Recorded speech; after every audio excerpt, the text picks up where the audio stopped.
Hi guys, this is Ray's Moto and ayun, this is the first day, not first day actually, kasi nakailang balik na ako dito sa aking apartment na which is sinabi ko rin sa vlog ni Sir Marvin. Alam ko may mga nakakilala sa akin galing kay Sir Marvin and galing din sa aking TikTok and mga subscriber na din na about sa motor lang dahil sa motor. And ngayon, ang content naman natin is our apartment journey na mag-i-start ngayon kasi ngayon nga nakalipat na ako, nakahanap na ako ng malilipatan na apartment. Sige, pakita ko sa inyo guys. By the way pala, thank you pala guys sa mga nag-support at mga naka-appreciate sa akin galing kay Sir Marvin, yung mga subscriber niya. Thank you sa mga nag-subscribe. Alam ko meron din sa inyo na galing sa kanya. And thank you so much. And ayun, tara. Pakita ko kayo sa aking apartment na nakita. Bale, ito is para siyang mini house, no? So may mga konting gamit na kasama. Na-rent ko siya ng around 5K. 5K per month. Di pa kasama yung kuryente doon. And eto, ang mga kasama niya is eto, aircon lang. Meron na rin siyang mga oven, tsaka yung water dispenser. Yun lang. Yun yung kasama niya sa 5K. And ay, may ref pala actually. Kaso pinaalis ko na kasi yung ref na andito is malaki. Pakita natin. Editor, ako mag-edit. Ito yung itsura niya before nung kakapunta ko pa lang dito. Ito, ganito yung itsura niya. And ngayon, ito na siya. Ayan.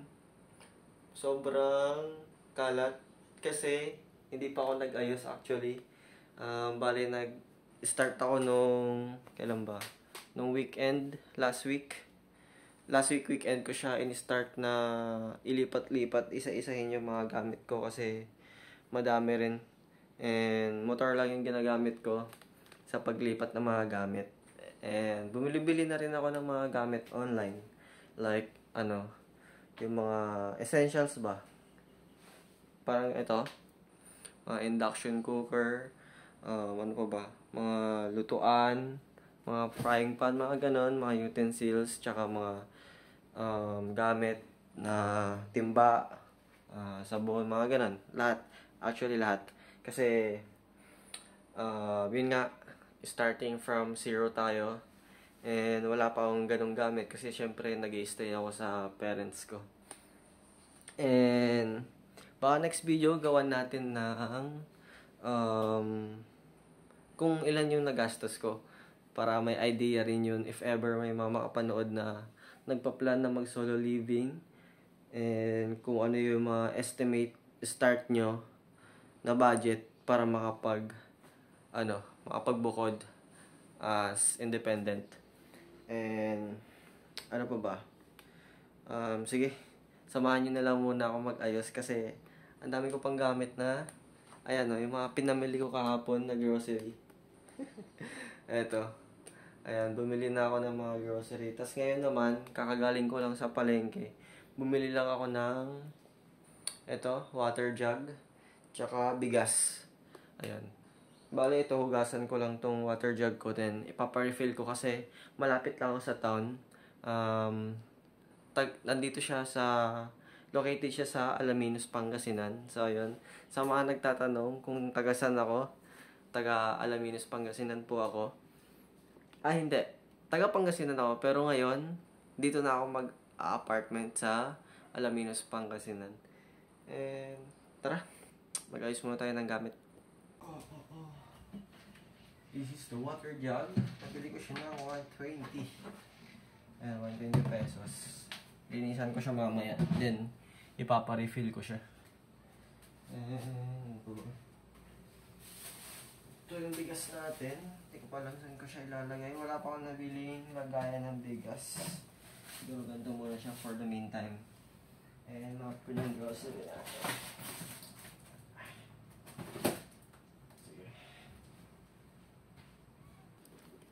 Nandito tayo. Mag-unboxing tayo ng groceries. Ayan. Kita ba? Ayan.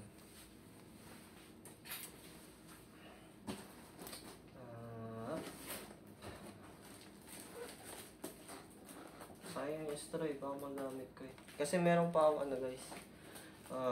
Meron pa akong biniling washing machine. Tsaka mini ref. Ayun nga. Kaya pinatanggal ko yung ref dito na malaki. Kasi bumili ako ng maliit lang. As in, ganito lang ata siya kataas. And yun ang gagamitin natin. Kasi feeling ko, hindi ko alam. Feeling ko mas matipid naman yun sa kuryente. Kasi ang maliit lang. So, yun ang dadalhin natin dito. Tsaka, kailangan ko yung straw kasi pantatali ko. Sasakay ko ulit siya sa motor. Lahat ng gamit ko guys, sinakay ko lang sa motor. Kasi, ang mahal ng rent ng tricycle. If ever mag-rent pa ako. Ang mahal, kaya iniisa-isa ko na lang. Eh, yung gas ko, ganun din lang naman. Kaya, sinakay ko lang sa motor ko.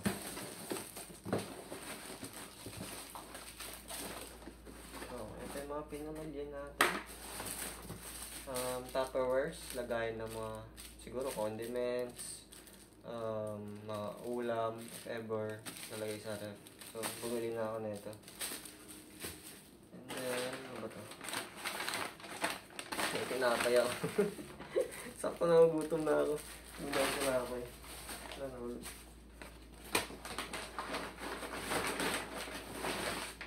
And, ito yung mga sabon.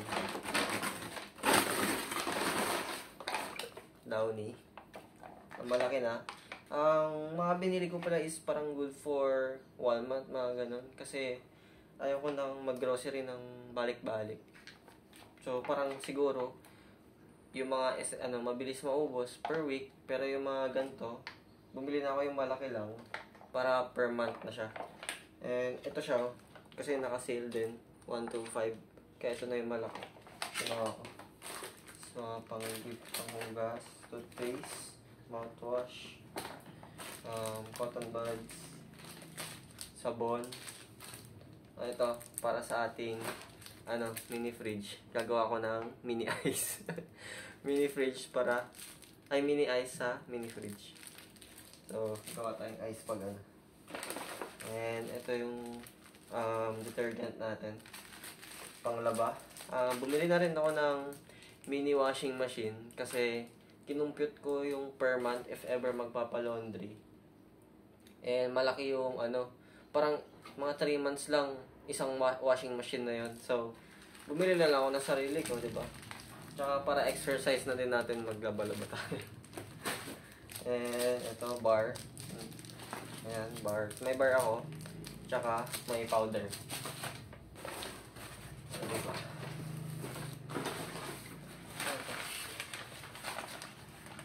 Asukal. So, ito. Lalagyan natin sa Tupperware para hindi siya lang gamit. And then, mga chichirya. Kasi, ayun nga, nag-edit ako kay Sir Marvin. Mga madaling araw na minsan, mga gabi hanggang madaling araw.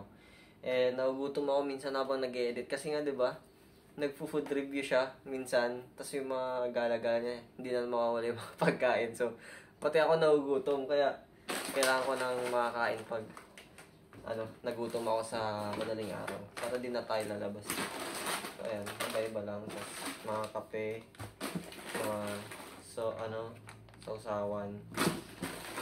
Ayan, mga noodles, ganun. Pero, magluluto pa rin tayo ng mga ulam talaga. Aaralin natin kahit hindi ako marunong magluto. Pero, andyan naman sa YouTube. So, search na lang tayo.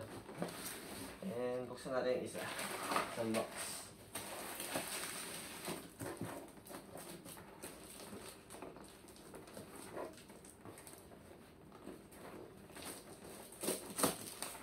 Mga drinks naman to guys.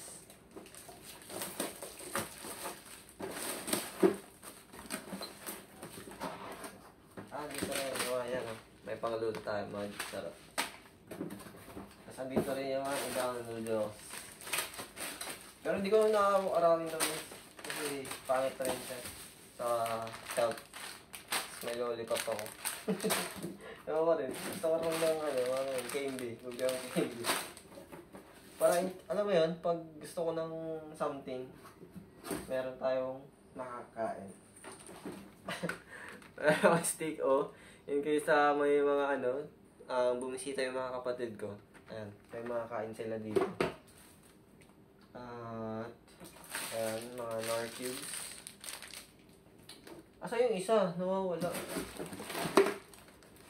Kompleto to eh. Pork, chicken, tsaka beef. Yung kinuha kong Nor cubes. Ito.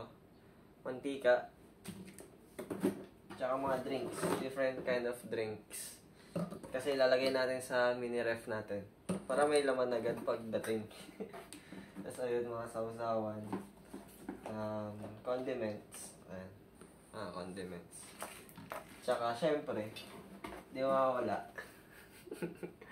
Mga beers. So, pampatulog natin to guys, 24 na ako guys, Pwede na yan. Wala naman akong, jowa. Wala mga galit. And, ito, mga canned goods naman in case na kailangan natin ng madali ang luto, pagkain, ulam, para hindi na matagal magluto. So, basically, ayun lang naman. At ilalagay na natin siya sa mga cabinet. Eto. May cabinet pala siya, guys. Ayan. Ito dito. Tapos, dito. Dito yung dito na yung mga lutuan natin. Ayan. Pakita ko sa inyo. Natutuwa ako sa lutuan eh. First time ko bumili ng sarili kong lutuan. Shit. Aray ko. So, eto siya. Ito yung kasama ng induction cooker na ang brand ng induction cooker natin is Xiaomi. Xiaomi induction cooker. Tapos, may kasama na siyang ganito, lutuan. Bali, ganito siya. Eto. Ayan, ganyan siya. Sakto siya, yung laki. Pero, bumili pa ako ng mali nga yung na sobrang ako nang bili. Ewan ko, na-excite ata ako magluto. Kahit di naman ako nagluluto. Bumili ako ng cooking set. Set ng mga pan. So, meron akong frying pan. Meron akong yung ganon. Tatlo to eh. Yung malaki, tas maliit na yung lutuan, tas frying pan. So, ayan. Bali, 4 yung natin, ganito natin. So, kompleto na. Then, bumili lang ako ng mga plato. Hindi ko pa siya nalabhan. Hindi ko pa siya nahugasan, guys. Hugasan ko siya mamaya. Ito. And then, eto. Paper plates. Para if ever may bisita tayo, tamad tayo maghugas. Yan ang gagamitin nila. Sige. Iayos na natin yung mga pinamili. So,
So, mag-unboxing tayo nung binili nating kitchen set ng mga lutuan. So, ito yung takip. Ang brand niya is Red Chef. Ayun. Red Chef siya. And then, ito yung handlebar niya. Handle niya pala.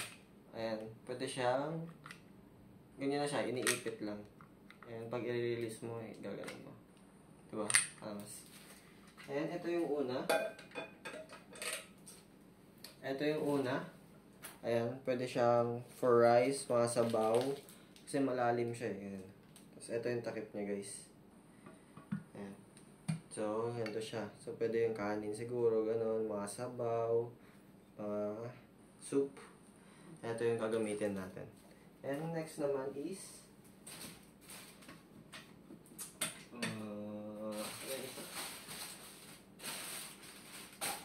ito.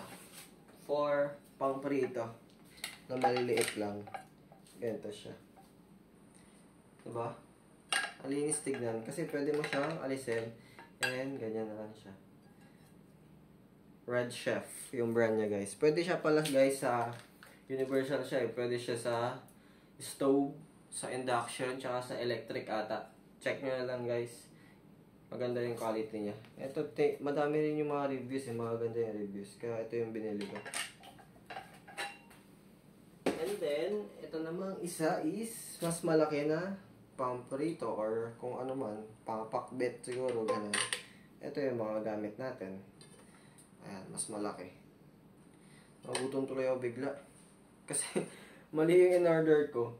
Yung sa induction ko guys, ano na siya, may kasama na siyang yung ganito, may kasama na siyang ganito na isa. And pero pwede kang bumili no yung induction lang mismo.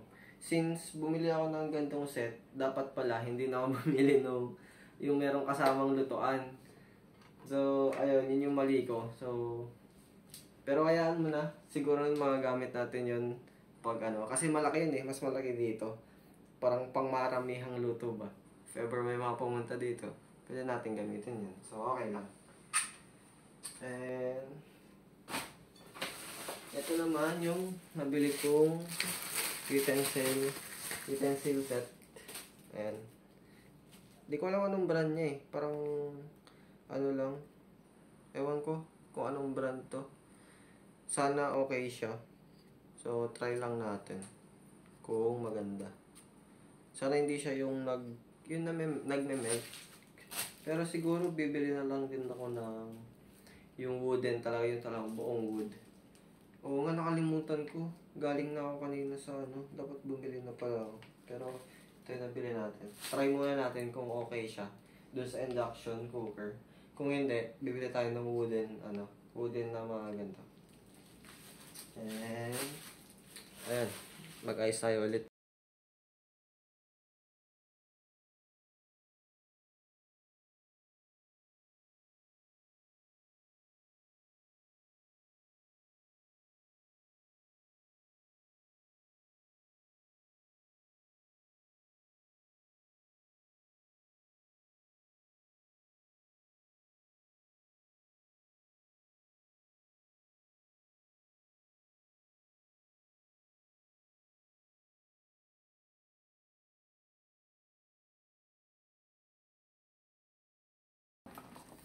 So guys, ito naman yung nabili kong rice cooker. So ayoko na ito pa rin yung pinili ko na paglulutuan kasi nga 'di ba, pwede mo siyang kahit papaano iwan tas kusa siyang maluluto. Hindi mo na kailangan kontrolin yung heat, ganun. So, pumili na lang ako ng ganitong rice cooker. Ito may kasama siyang pang-steam ata to. And may kasama niya. May kasama siyang sandok ng kanin, tsaka cup. And ang brand niya pala guys is Astron. Ako kung magandang brand to, pero feeling ko okay naman kasi in case naman is meron naman warranty in case na may problem yung rice cooker. And warranty card ito.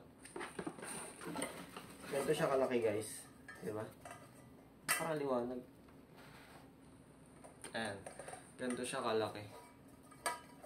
Sakto na sa akin to, guys. Ayan. And, mas another. Charay. Gray ang kulay niya. Parang magbe-blend siya sa white, black, and gray na color natin dito sa room. So, ito yung kinuha ko. Astron. So, ayun lang guys. Konting share lang naman kung ano yung mga naganap sa akin. By the way guys, sorry sa mga nag-i-inquire. Hindi ko muna kayo maharap kasi yun nga, naglilipat pa talaga ako ng gamit. And inaantay ko lang din yung wifi ko na makobet dito sa apartment kasi nag-inquire na ako sa Converge. And bago talaga ako fully na dito na mag-i-stay, inaantay ko lang yung wifi. And ayun, kita nyo naman. Sobrang gulo pa. And madami pa akong aayusin na gamit. And tsaka yung PC ko pa, kailangan ko pang ilipat in case na meron ng wifi. So, doon muna ako natutulog sa amin, kila mama, sa Mabini. So, taga Mabini talaga ako. Doon muna ako matutulog kasi wala pang wifi. Pero, unti-untihin ko nang iayos yung mga gamit ko para in case meron na. Matutulog na lang gagawin natin, di ba? So, ayun. Kita-kits na lang next video. And update ko kayo. Gawa natin ng series. If ever sipagin ako or hindi ako busy, gawa natin ng series yung ating journey ngayon sa solo living as independent 24 years old. And ayun. See you again on the next video. Bye-bye!